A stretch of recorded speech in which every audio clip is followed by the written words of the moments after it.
Alors aujourd'hui, c'est le Gimel Cheshvan. Gimel Cheshvan, c'est la Iloula de notre grande maître d'Alacha, Rabbi Ovadia Yosef. Ovadia Yosef, il est décédé le Gimel Cheshvan. Il a laissé un grand vide derrière lui. Oh Hachem, il a ses enfants, il a laissé des enfants qui sont dans la Torah. Un, c'est le Rishon LeZion, les autres, c'est de Rosh Yeshiva, les petits-enfants. Oh Hachem. Mais lui-même, quand même, c'était un grand vide. Dans le monde séfarade. Dans le monde Ashkenaz aussi. Lui, il était dans le deux mondes. Une chose qu'il toujours il a exigé, que quand quelqu'un, si tu es rabbin, et quand quelqu'un te vient te poser la question, demande-lui est-ce que tu es séfarade et ashkenaz. Et sois calé dans les deux lois, dans les lois séfarade et ashkenaz, et montre-lui la halakha à lui. Il y en a qui veulent s'imposer. Non, c'est ça la halakha. Mais il est séfarade. Pourquoi tu lui imposes quelque chose qui est ashkenaz? Okay? Tu ne peux pas. Et les ashkenaz sont très imposants. Ils s'imposent. Regardez, ils nous influencent de beaucoup de choses. Moi, je suis anti-ashkenaz, alors je n'ai pas peur de le dire. Ma mère est ashkenaz, alors je n'ai pas peur de le dire. Alors, regarde, combien de gens aujourd'hui font le kiddush le vendredi soir sur le jus de raisin? Où tu as entendu en Maroc, en Tunisie, en tous les pays méditerranéens, en Espagne, jamais le jus de raisin, toujours sur le vin. Moi, c'est jus de raisin, parce que c'est doux. Okay?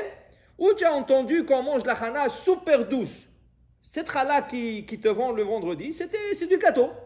C'est carrément un gâteau, c'est maisonnot ça. Okay? Et les gens se sont habitués parce que les ashkenaz s'imposent. C'est comme ça. Pourquoi c'est comme ça? C'est comme ça. Non. On a aussi nos lois, on a aussi nos coutumes. Okay? Et lui, c'est ça sa force. Sa force était de remonter la couronne séfarade.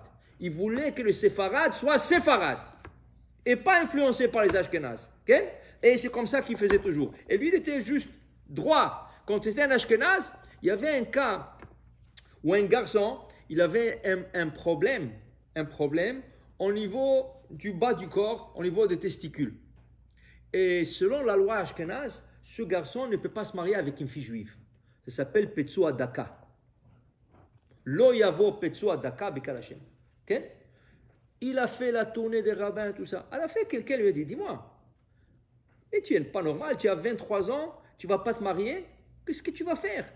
Mais est-ce que tu es parti voir Ravadia Youssef? Il dit non, je suis parti voir tel rabbin, tel rabbin. Mais tu sais, Farad, qu'est-ce que tu as à voir tout ce rabbin? Oui, il est parti voir de grands sommités. De grands sommités. Mais, va voir Ravadia Youssef.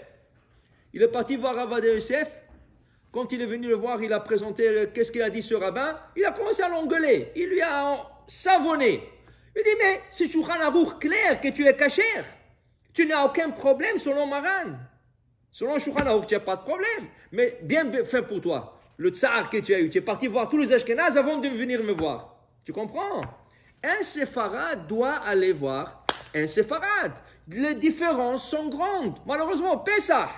Combien de fois on dit qu'à Pessah, tout ce qui est kitniot, fait que légumineuses, pas légumineuses, tout ce qui est permis, c'est un monde entier. Shabbat, chauffer la halal sur la plaque chauffante, permis pour le séfarade, interdit pour les ashkenazes, plein de choses, Ken, ouvrir des bouteilles de gazose, plein de choses. Alors lui, il voulait mettre ça en évidence. Et il a réussi de le faire. C'est pour ça que le vide qu'il a laissé est grand. Parce qu'il n'y aura pas quelqu'un qui pourra le remplacer. Dans ce livre, il a tout écrit. Il n'y a pas de choses qu'il n'a pas écrit dans ce livre. Je vais vous raconter une histoire. Un jour, il était en train d'écrire.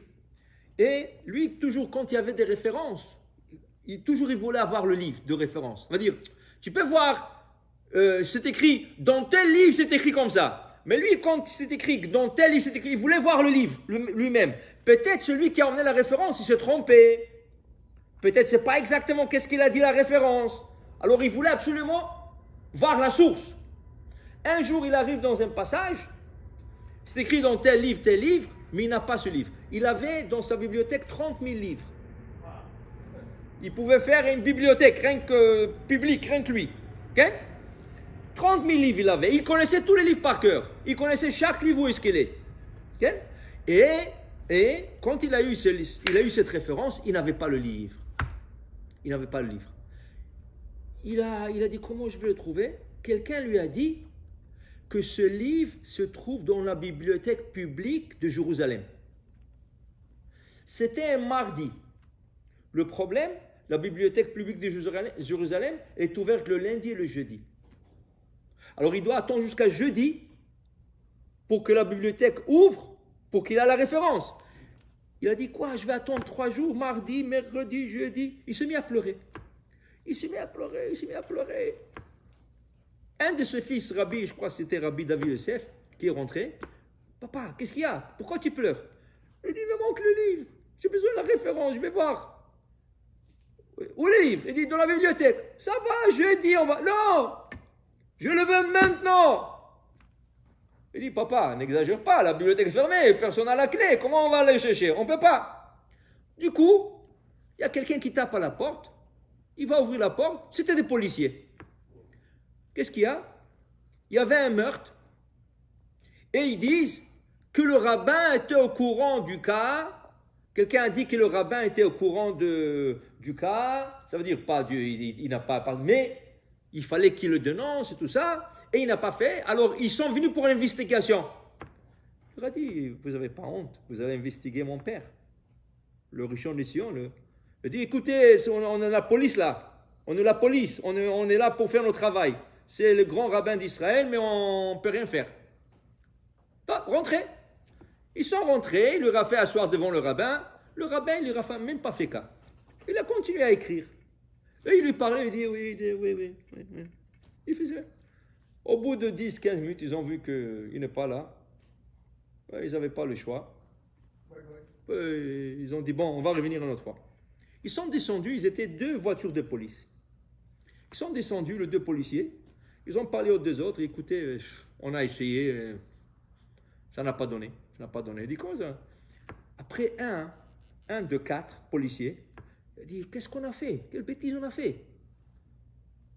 Peut-être il va s'énerver contre nous et Hasve Shalom, il va nous maudire. Il savait, qui c'est qui ne connaît pas Ravadia Yosef? Alors il dit, qu'est-ce qu'on va faire? Alors il dit, non, on doit monter tous les 4 maintenant, demander Mechila. Alors venez avec moi. Ils sont retournés, le fils l'a ouvert. Qu'est-ce qu'il y a? Non, on veut lui demander Mechila à votre père. Mechila, ok, rentrez. Ils sont rentrés, ils ont commencé à embrasser la main. Mechila, rabbin. Il leur a dit, pas de Mechila. Vous m'avez dérangé devant tout, je ne vous pardonne pas. Non, Mechila, qu'est-ce qu'on doit faire? Il dit, qu'est-ce que vous allez faire? Moi, j'ai besoin d'un livre qui se trouve dans la bibliothèque de Jérusalem. La bibliothèque va s'ouvrir jeudi seulement. Vous allez m'emmener le livre maintenant. Tout de suite, on va te l'emmener. Ils sont descendus de la voiture. Ils ont cherché qui est le gars qui tient la clé. Il habite Jérusalem. Les deux voitures police, ils sont partis le voir. Le gars, il ouvre la porte. Qu'est-ce qu'il y a? Tout de suite, tu rentres dans la voiture. Qu'est-ce que j'ai fait? J'ai rien fait. Tout de suite, tu rentres dans la voiture. Emmène les clés de la bibliothèque avec toi. On a besoin de quelque chose là-bas. Ils sont rentrés dans la voiture. Ils sont partis à la bibliothèque. Ils lui ont ouvert la bibliothèque. Ils ont cherché le livre. Ils lui ont emmené Mechila, maintenant Mechila. Tu comprends la force de la Shamaïm, c'est pas croyable, c'est incroyable ça. Tu comprends? Ça c'était la force. Parce qu'il avait d'abord Ahavat Israël. Il aimait tous les juifs. D'abord, il aimait les juifs laïcs, de les approcher, parce qu'il faisait la tournée. Vous savez qu'est-ce qu'il faisait? Il allait en autobus de ville en ville, et lui qui était chargé d'études, il allait enregistrer des enfants dans les yeshivot. Les enfants qui ne sont pas dans les écoles juives, dans les écoles laïques et tout ça, il les inscrivait dans des yeshivot. Et après, il a ouvert un institut, El Ma'ayan. El Ma'ayan, il a ouvert des yeshivot pour eux. Il a ouvert partout, chaque ville, il a ouvert un mikvé de femmes. Il voulait que dans chaque ville, il y ait un mikvé de femmes. Alors, il est rentré à cause de ça dans la politique. Il n'avait pas, mais il était en dehors, mais c'est lui qui contrôlait tout. Mais pour te dire tout ça qu'il a fait pour l'amour d'Israël qu'il avait. Alors c'est vraiment, aujourd'hui c'est le jour de Saïloula. Hashem tanoach nishmato, betzoa, haim va shalom. Et bien Hashem, aujourd'hui, ce soir, il faut allumer une bougie. Et bien Hashem qui prie pour tout l'âme Israël, que Mashiach vienne, b'mera b'menu. Amen ve amen.